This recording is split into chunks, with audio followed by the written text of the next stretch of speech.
towards the dock, leading the stand. Parkinson's won't hold us back, raising awareness through every track. All-Star PD Sportscast on the rise, shouting loud, reaching the skies. Can't stop, won't stop, our game is strong, fighting Parkinson's all day long. Welcome everyone back to another episode of All-Star PD Sportscast. It's just an incredible time together. We're going to talk about, as always, the world of sports, as well as slowing the progression of Parkinson's disease. I'm here with my co-host, Tim, who I consider one of the most amazing, sports educated, incredible, and my brother in awareness for people out there. So welcome, Tim, my co-host. Also, please visit my PD party. I'm Sharon's son, George. Hopefully you know me by now, and you can see my representation here at sports. Even though we're not covering hockey today, all these sports are in our blood. Also, I just want to say we're actually here live on Sunday. Why? Because as advocates, all of us here believe that we don't need a break because Parkinson doesn't take a break. So as you all know, our sports fans out there, please share this. Please support Tim, me, and also our incredible guests who we're going to introduce in a moment. But I don't feel, and I know Tim probably agrees, that, we don't need a break because till we find a cure for Parkinson's, we're not going to stop. So welcome everyone to the show, and I'm going to throw it to Tim. We have an incredible guest today. I'm really excited. Hey guys, what is shaking? I have been waiting for this for since we scheduled it. I'm very excited about this podcast we're doing today. I think it's going to be extremely informative. I'm going to be honest with you. I almost get a little emotional. I'm going to try not to when I speak about this young lady, because she has meant so much to me. She has been a rock, a foundation of strength for me since the moment I was diagnosed. She has seen my worst. She's seen me at my best, and I cannot thank her enough. I consider her a friend. I consider her family. Sarah Rossi from Atlantic Physical Therapy. Welcome. Hi, thank you, Tim, for that fantastic introduction. I'm happy to be on your podcast, and hopefully I can bring some awareness and maybe some information out there to everyone. I have no doubt that you will. I guess our first question is if you could just maybe give us a little bit of your background and what led you into this field, anything specific, kind of personal experience with it, just to fill the viewers in. Sure. So I'm a physical therapist, and I've been working in the field for 15 years now. Probably 10 of those years I've been focusing more on neuro cases, specifically Parkinson's. I also do some vestibular stuff as well. It's near and dear to my heart because my dad was diagnosed probably 11 years ago with Parkinson's. And around that same time that he was diagnosed, I actually was going for my certification for the LSVT BIG program, which is a program for patients with Parkinson's, which maybe we'll touch upon at some point at this podcast. My day as a PT is I do see patients of all different diagnoses, but I do really love working with my PD patients specifically. Well, I just want to say we send our love to you and your family. We're here fighting for them too, and also memory of everyone. Thank you. Lost. I did have one question. Obviously, Sure. Our show is geared around sports, but to me, physical therapy is really a sport in a way. Without your support, people with Parkinson's or athletes in the professionals or college or even just playing for fun, leisure really wouldn't be. I know I have a joke with Tim. My physical therapist is coming over at 4 p.m. today because I'm a mess, but I'm not due to Parkinson's, just life. So maybe you could kind of talk a little bit about how important physical therapy is to slow the progression of Parkinson's, but also a second question, not to kind of throw too many. How do you think physical therapy also helps maybe caregivers and just athletes in the pro? Oh, yeah. Well, just specifically with Parkinson's, I always tell my patients, so if someone has Parkinson's and they're coming in and I'm evaluating them, what I want them to take away day one is, with the combination of exercise being with PT or what you do after you're done with me in PT, and what, in terms of medication, those two things are what we can really control, exercise and the meds. And I think a combination of those, so working with me in terms of the exercise and your neurologist in terms of the meds, is what we can do to get you moving better. And I don't think people realize how important exercise is. It's the same level as the medication. If you don't exercise and you take your meds, you're not going to be at your best. You have to move. And that's always my day one, hopefully, takeaway for my patients, that they understand it's just as important as their meds. And I think that, because, as a patient, they see the neurologist, they usually get some kind of medication. They're like, okay, this is what I'm supposed to do. This is the plan.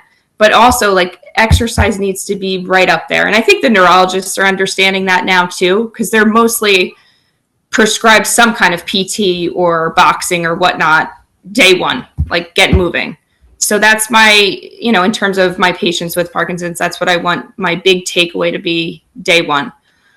In terms of sports, I treat a lot of patients, like I said, I don't just treat neurological patients. So I see patients, that are involved in so many different types of sports, so many different types of injuries, concussions, orthopedic things.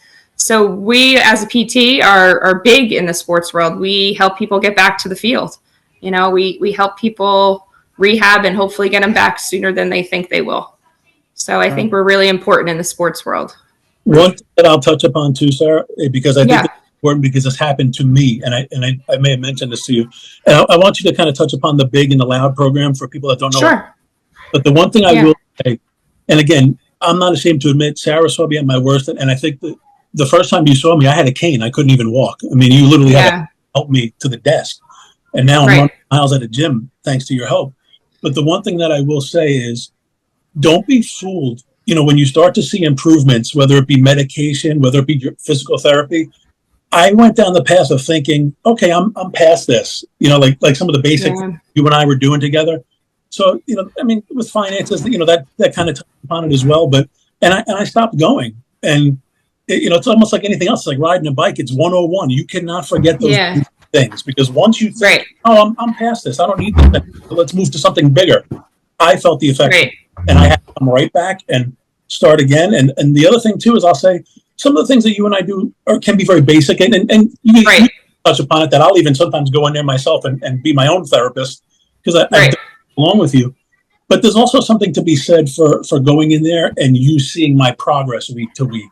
Oh, sure. And knowing that somebody's watching me, making sure I'm doing things right. So you can never lose sight of the basic things that you learn from somebody.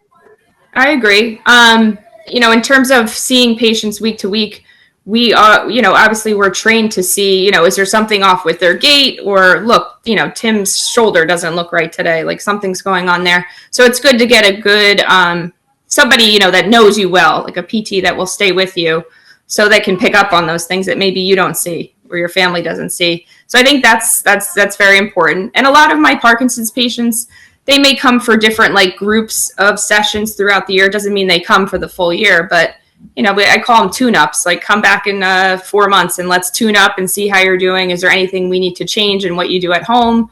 Or do we need to come back for more of an intensive program to get you back to where you need to be? So go ahead. No, I was just going to say, maybe if you could explain a little bit about the Big and the Loud. Sure. Yeah. So the LSVT Big program is a 4-week. It's 4 days a week for 4 weeks, one-on-one, an hour with the PT who's certified in LSVT Big. And what it does is it uses specific exercises that were designed for this program to help improve the intensity and the amplitude of your movement, to override those symptoms of Parkinson's that want to make you small and they want to make you slow. So basically, the exercises aren't anything, like you said, it's not like rocket science, but we're trying to use big range of motion and intensity and do everything with a purpose.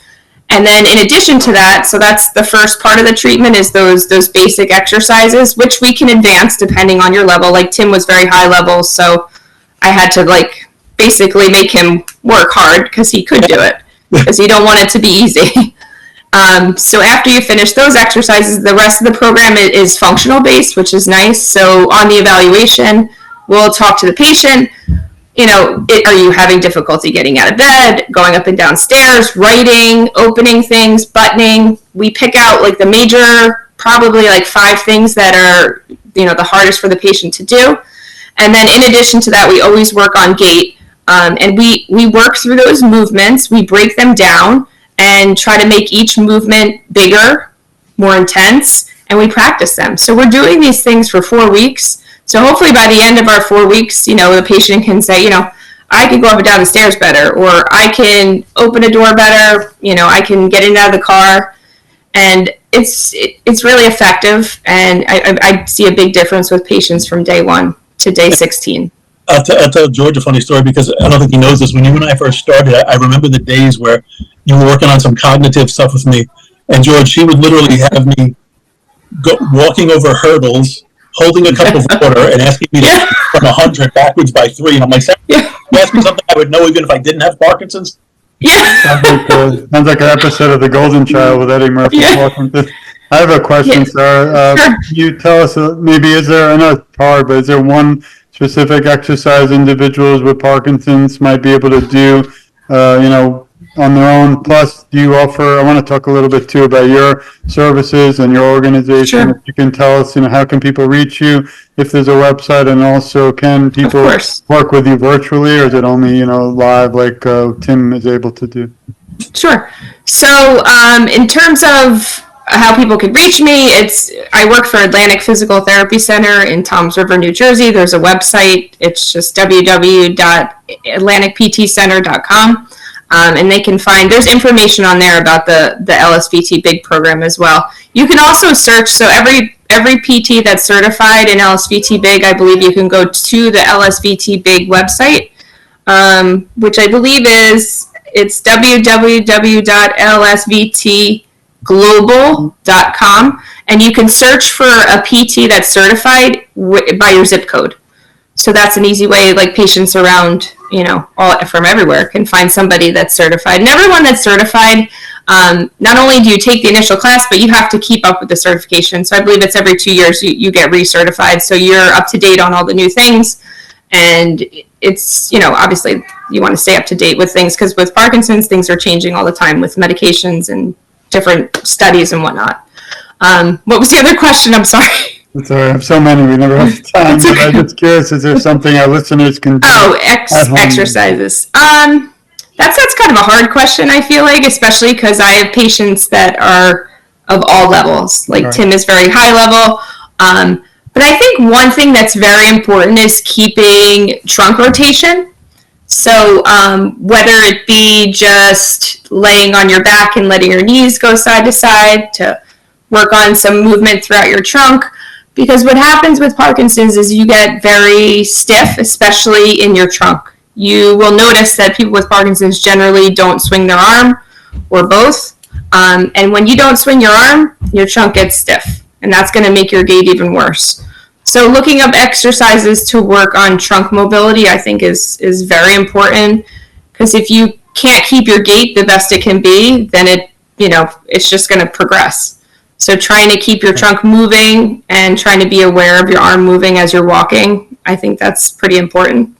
And I can attest to this because that's one of the things that I'm going through now. And Sarah could tell you, it's about balance as well. And sometimes when you're having a tough time with your gait, I mean, for me, if my arm doesn't swing, your weight distribution's off, and that's what makes your whole gait off. True. But aside from the therapy, the one thing that Sarah will do with me that I think is such a help, and she knows this, is when we're done, I'll lay on a massage table, and she'll just kind of stretch, or stretching table, I should say, and she'll just kind of stretch. But it's amazing because, like, with one finger, she knows what's tight and how to release it. And so I think the stretch is very important because, like you said, everything tightens up because of the lack of movement. So it's absolutely not therapy, but I feel that the stretching is very important with this. At least I do. Sure. So, I mean, not only patients with Parkinson's, but most of my patients, I get my hands on you. So, you can stretch yourself and you can, do exercises, but sometimes getting that additional passive movement through the range of motion, especially like if you think about someone with Parkinson's, they have increased tone. So meaning their muscles move a little differently than a normal muscle. So there's more tension throughout that muscle, which makes it harder to swing or move your leg through the gait cycle. So if we can hopefully keep those joints a little bit more flexible, it should be less work for you to get your arm or leg through different movements. So yes, that's important as well. And you know what else too she does, George? And I don't know if she does this on purpose, but I will say they're very good with, like Sharon works with a lot of Parkinson's patients. And I noticed that when I'm there happen to be a couple of other Parkinson's patients there as well. And I don't know if that's by design or dumb luck, but the one thing I've said, which is kind of what we're doing, is you want to build a community because it's important, because you don't want to feel like 100%. I find, Sarah will tell you, I'll be communicating with other people and we'll just talk about these things. And it makes you feel like great. Therapy, it's such a great thing because it makes you feel like you're not alone. You can share stories, you can share websites, clubs. Yes. I think that is so cool as far as building a community of help like that. I absolutely agree. Go ahead. I'm sorry. A lot of people don't realize therapy is not just physical, it's also mental. So it helps with individuals. That's why, even though COVID was tough, obviously, for most of us, did bring us the ability to do this today and be able to join together virtually. But also being there live is nothing ever to replace that. Do you also see, I don't know if you call patients, but clients virtually, or is it only live for now?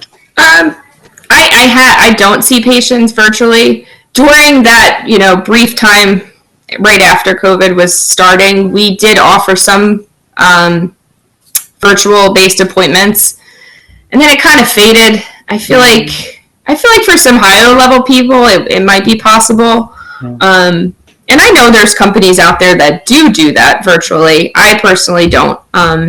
Something to maybe explore in the future, though, if you could reach more people out there. It's definitely, like you said, something good that came out of COVID. Yeah, I think. And then with what you do, you need to be kind of touching people, helping them, and right. So that's why it's called physical therapy. Maybe it would be. But I wanted to touch upon what Tim was saying about the mental aspect and the social aspect. On my day one visit with my patient, also what I stressed is to stay social. ! Because a lot of people are, newly diagnosed when they come to me with PD, and they're pretty down in the dumps, which is totally understandable. But I think the worst thing you could do is to seclude yourself, stay home, and you will, patients will tend to get depressed, and that's understandable. They're working through a major diagnosis, but keeping social is so big. I can't stress that enough. Whether it's with your own family, your friends, I don't care if you go out to lunch with somebody, you need to have some sense of community with people. It doesn't even have to be people with Parkinson's. You just need to stay social, because I've seen it go the other way, and it's not good. So I can't stress that enough. And I feel like I'm always a source for my patients. They come to me, they tell me everything, and that's okay, because it's like a safe space. So I'm happy to listen to people as well. Which is so important, Sarah, and I don't even mind saying this. You have been such a source of strength for me, and one of the best days I've had since my Parkinson's diagnosis is, I struggled for a long time, and you know that, and I continue to struggle. We all do. It's day to day. Sure. But I remember the day I woke up and I just found the right amount of medication, the right zone. Right. All of a sudden I was walking perfectly, and my family loved it, but I could not wait to come in to see you because I was so proud of all the work. I remember that day. I remember you ran across the turf. Yeah. Everybody happened. They're like, what just happened? Yeah. Yeah. That's such a credit to the hard work that you put in with your patients. And like you said, you can't discount human contact and 100%.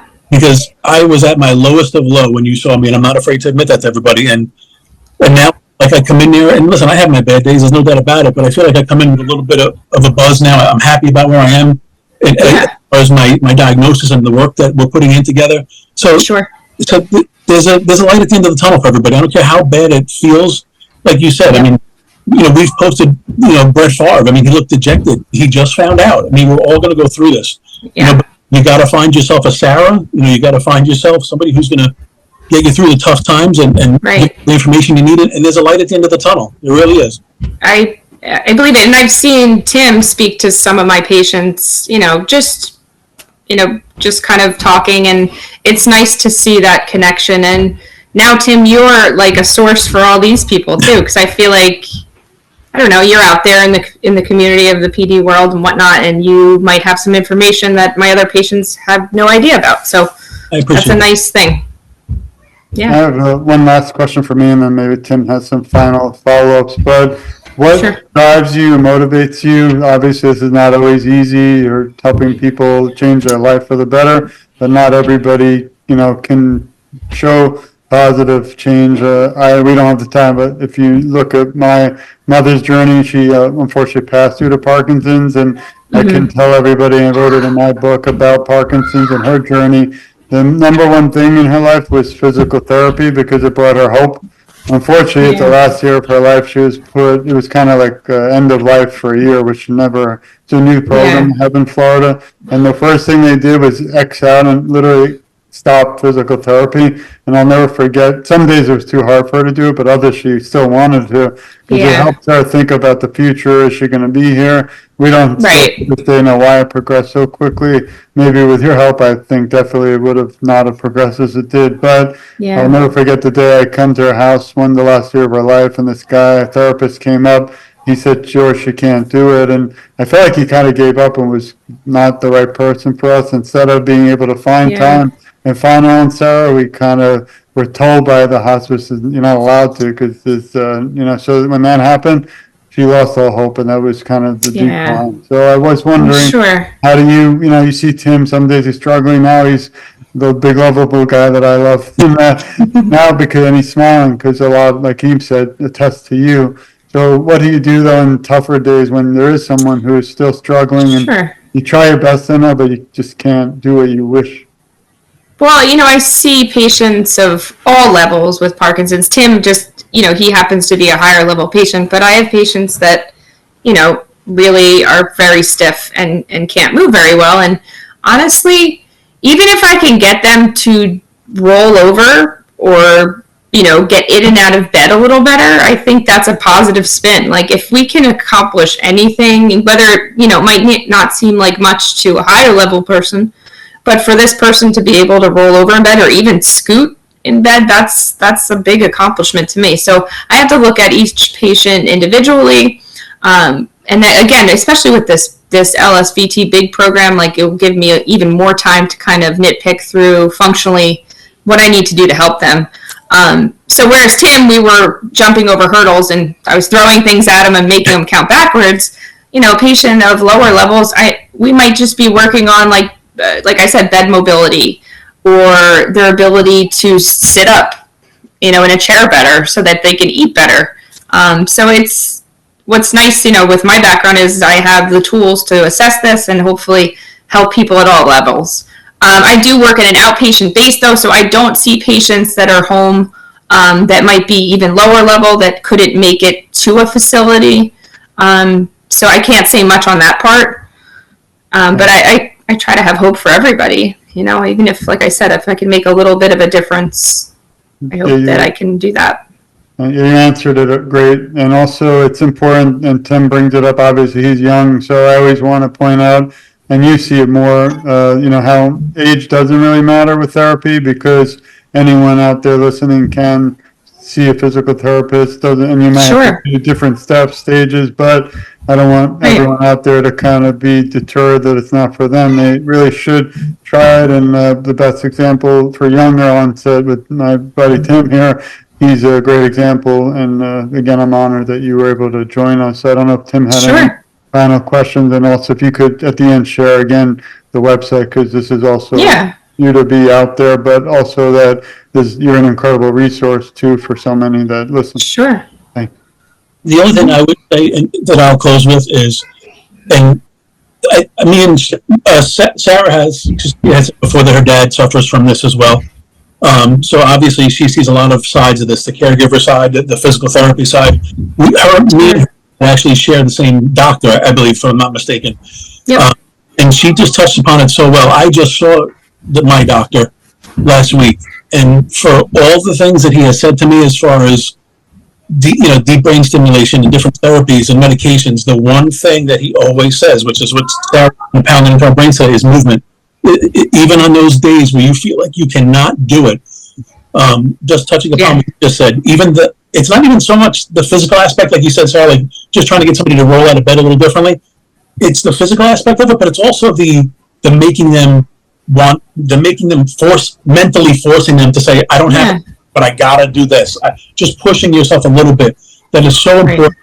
And you can attest to this because, like I said, you've seen the worst of me, you've seen the best of me. I'm sure your dad has gone through his trials and tribulations, but I mean, you've seen success stories. You've seen easing of symptoms, and people that can live a long life with this. It's just what you want to put into it, and I'm sure you can attest to that. Absolutely. I encourage everybody, whether it's to try PT or get out there and find some kind of either, we have the Rock Steady boxing classes throughout the United States too that are big in the PD world and very effective. And a couple of my friends are actually instructors and they're fantastic. And maybe when I find more time in my life, I'll do that once my kids get a little older and I'm not driving them to 5 million practices. But, there's something for everyone out there, whether it's even just like a social group. There's virtual support groups. There's, in our area, New Jersey, there's still in-person support groups as well. But you can't be alone with this. You got to find some way to reach out to somebody that's going to be there for you mentally, and then hopefully finding something that you like to do to get your body to move. I agree. It's huge. Yeah, totally.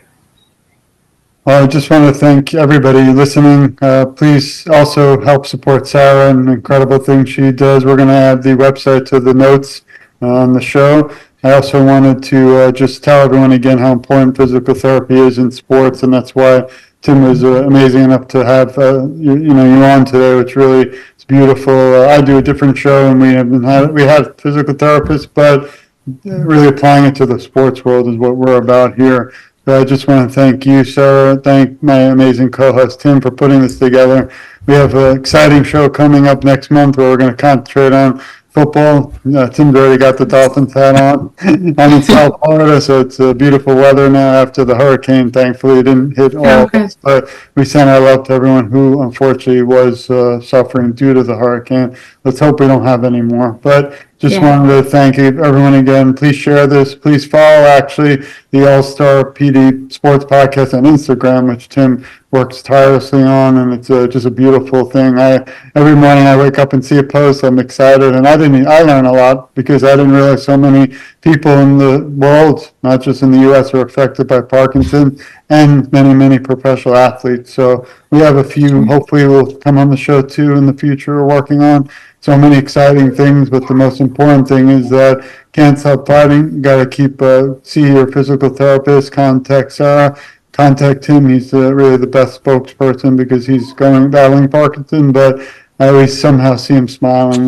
Maybe one day he won't be able to share that too, because we'll do anything for awareness and hope for a cure.